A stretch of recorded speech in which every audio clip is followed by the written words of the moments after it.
Greetings, Mark Brown here. We're going to be looking at how we can download Google Play Store right here on this computer right here. So the first thing we wanted to do is to bring up the browser. Yes, bring up the browser. We're going to go to the far right. You notice here now, look at that. You're going to click on it. You click on it to bring up this little box here with all of these up here. And this is what you're looking for, Play Store. You're going to click on the Play Store. When you click on the Play Store, this is what it's going to display. Then you want to go right back to the right. You notice right up here, you see the circle that you're going to click on it. When you click on it, it bring up this small dialog box. So you're going to go all the way down. Notice right here, more tools. You're going to go across and then you're going to see right here, it's a create shortcut. You're going to click right there. If you notice right here, it's a move is on Google Play Store.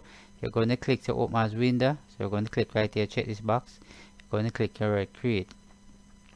As soon as you do that, you notice this is what come up right here. So if I come like that and I minimize this, as you can see it's right here on your desktop. So this is how you actually download Google Play Store on your desktop. So if you learned something from this video, so remember to share, like and subscribe.